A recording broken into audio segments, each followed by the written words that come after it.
Good afternoon and good evening to you all. Welcome to the Hum Days edition of the Full 100. It is the final day of March today, Wednesday, the 31st of March, and it's also the last episode for at least for a week.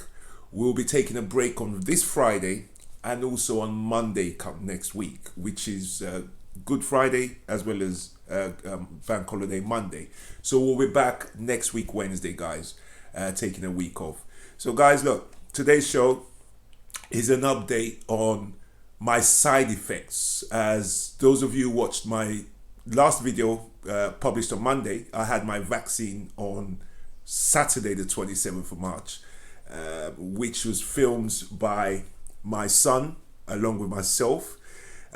So today's show is to basically talk about it, because I didn't really talk about the after effects and everything else on that previous show, and also to discuss Lenny Henry and his friends pulling their fingers out finally and doing something for the community. So guys, without further ado, let's get down to today's show. So like I said, those of you who saw my video Monday, the vaccine that I had my mind set on from the very off was the Oxford AstraZeneca vaccine. I didn't know until, if you look at the video, until the lady told me what it was, and I think I turned around to my son and went, yay. But yeah, so I had the Oxford AstraZeneca. The whole process was very smooth, I have to say. I mean, having experienced that going through it, the system, going through the whole appointment and everything else, it was pretty smooth. I mean, I got the letter, I got the text message, clicked on the link. I went to show. It took me a week to basically book the appointment. After a week of making sure that I was sure, I booked the appointment, and they gave me I booked it, I think, on a Thursday, and they gave me the Saturday after, so the Saturday week, which was the 27th. And so I popped along, as you can see on the video. Nothing much to say about the process. It was, other than it was really smooth. There was no glitches at all. Everybody was nice. But Saturday afterwards, on Saturday night, crisis hit. I ain't gonna lie to you guys. I had a fever. They did say you'd have two things. They said you'd have a fever, and they said you might have an achy arm on the side where you had the vaccine, the injection. I only had one of those. I couldn't even tell you where the needle went in on that arm. No ache in my arm whatsoever on the left arm. However, on the night of Saturday, I couldn't get warm. I had the heating on, had the heating off, had the heating on. It was too hot, so I had it off. And I was freezing, literally freezing. But I wasn't cold to the touch. And the house was not cold. It was like a cold from your core, like your marrow. It was that type of cold that you couldn't hold it anyway. It was just inside you. So I couldn't get warm for anything I tried. So I decided to go to bed in my vest, a top, a tracksuit top, as well as my biggest and thickest winter coat. This winter gone, the biggest coat I've got. And that's how I went to sleep, with the covers over me, pulled up over my head. So that's 5 layers: my vest, my undervest, my shirt or a top, bed top, a tracksuit top, my coat, and my cover. That's how I went to sleep on Saturday night. I woke up at 8:30. I looked over at my son. He's in his vest and his boxer shorts, and I'm fully winter kitted out like I was going skiing or something. I felt a tad better on Sunday morning. Got up, made my son some breakfast. Then I went back to sleep for probably about 3 hours. But when I got up the second time, midday, so about 1 or 2 o'clock, I was fine. That was the last of it. There was a little bit in the morning when I first got up, but once I had that second nap, I was good to go. I was fine. So that was it. Nothing more since. That's it. That's all I suffered. And they did say that it would be that. It's a weird kind of fever. You don't need to take medication for it. It's just really uncomfortable. You know, with that cold feeling, you're at home and you just can't get warm. It's just a horrible feeling. But you know, for me, it didn't start till really late, like 11 p.m. at night. That's when I said, oh, okay, I can feel something now. And from there on in, it was just a battle to keep warm. But that's it, guys. So that's the end of my experience. I'm sorry there's nothing more I can tell you, but I've had these vaccinations, immunizations, inoculations many a time, and this was no different to any one of them. My friend said something that was quite funny the other day. He said many of these guys who don't want to take it, when they want to go to Mexico to look at girls and to hook up with Brazilian or Spanish girls, they're happy to take the inoculation to go to Mexico. But take the inoculation now to protect themselves, it's a big deal.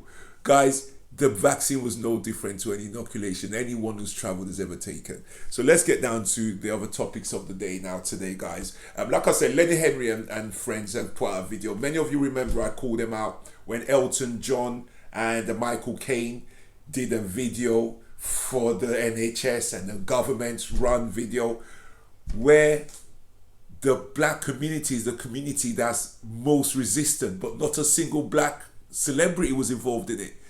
The government run one.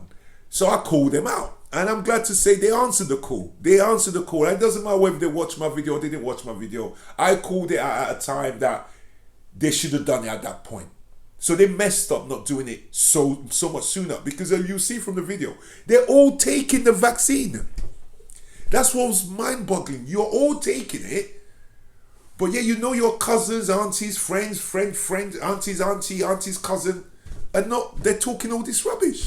So they had to do something, and I'm glad they did. So guys, let me show you guys the first, piece of what they've done, and I'll see you on the other side. The 70s, the latest figures from the UK stats body show take-up among white Britons was the highest at 90%, dropping significantly for those who identify as Black Caribbean and Black African to 68% and 58% respectively.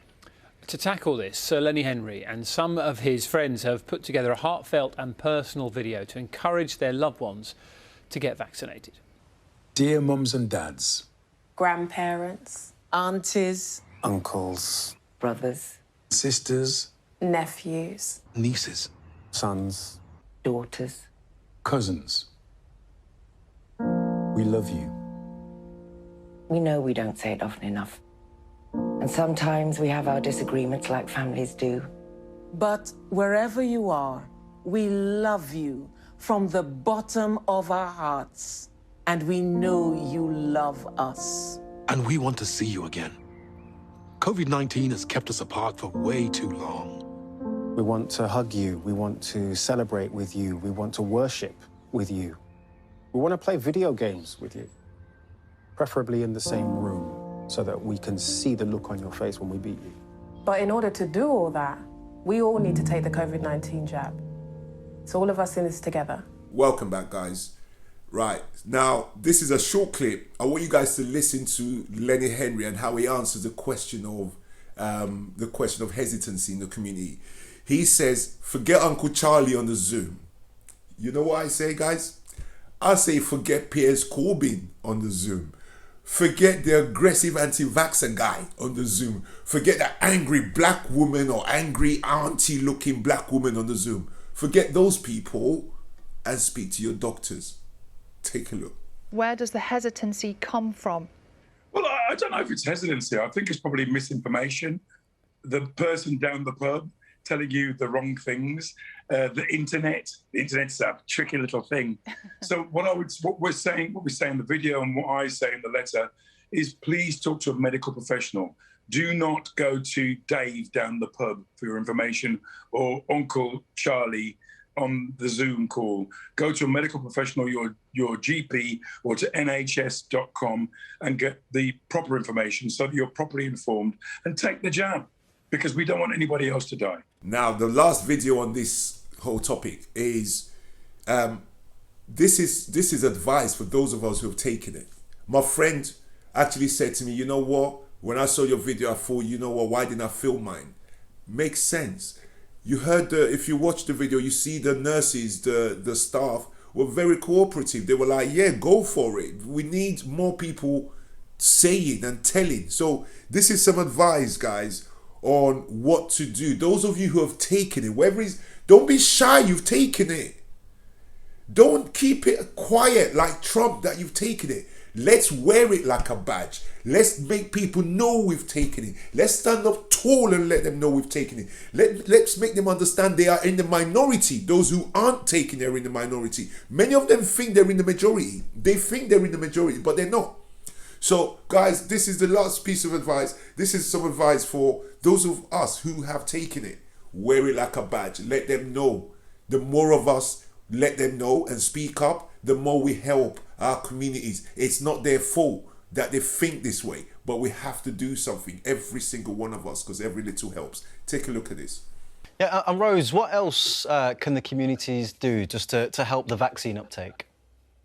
I think we need to encourage our fellow members of the Black community in particular to ask them whether they've taken it, and actually to tell them that we've taken it, and where possible for us to be seen to be taking it, because we're not asking them to do something that we're not prepared to do either. So I think we need to encourage, support, and remind people of the devastation that we've experienced, and to say this is our way out of it, not just for the Black community, but actually for all the community of which we're a part. I totally agree. I know that, you know, as soon as I get offered the jab, I'll be definitely taking the jab. So, welcome back, guys. We're now on the last video. This, guys, is the WHO report on the origins of COVID has just been released a couple of days ago. And basically the conclusion, just to tell you, the conclusion is that it definitely went from bats to humans, but they can't say what animal. Some creature gave it to the bats, and then humans got it from bats. Now, the only race really that mixes and flies on aeroplanes and mixes with everybody that eat that sort of thing. I'm not saying there aren't people in the jungles of the Amazon or in the jungles of Africa somewhere that eat bats. Of course there must be. But Chinese city dweller, regular guys like me and you, they have their restaurants where they eat bats. We know this. We've seen it on their videos. And with the hairs on as well. So basically they've concluded that some creature passed it on to the bats, got it from some other creature, and then humans got it from that creature. But basically, they've discounted the conspiracy that it escaped from a Chinese lab, which is what we in the Western world think. But also, it discounts what's going on around the Chinese community, that it leaked out in a US lab. So China thinks it came out of a US lab. We think it came out of a Chinese lab. Now the WHO is saying, no, it came from some animal we haven't identified, went into bats, and humans got it from bats. And the only humans I can think that would have got it from bats and gave it to the rest of us is Chinese folk. So guys, take a look at this video, and I'll see you all on the other side to say my goodbyes. COVID-19 is likely to have passed 2 humans from bats through another animal. That's according to a long-awaited report from the World Health Organization into how the pandemic started. The study, seen by the BBC ahead of its publication this afternoon, also dismisses claims that the virus escaped from a laboratory in China as extremely unlikely. Welcome back, guys. I'm going to close my book now, guys, for a week. I'm going to take the week off. I'll see you guys back on Wednesday. However, before we come back on a Wednesday, it's our first year's anniversary on the Sunday, the 4th of April. I started this channel on the 4th of April 2020. So I'm proud to have completed the first year of what we do, and I say successfully so. I hope you guys think successfully so. If you do, then please hit the subscribe button if you haven't subscribed yet. So all that's left for me to do now, guys, is wish each and every one of you a fabulous Good Friday, a fantastic Easter Sunday, and have a fabulous Bank Holiday Monday. And I'll see you all in a week from now, next week Wednesday. Please don't forget to subscribe once you finish watching, and I'll see you all soon. Take care and all the best. Bye-bye.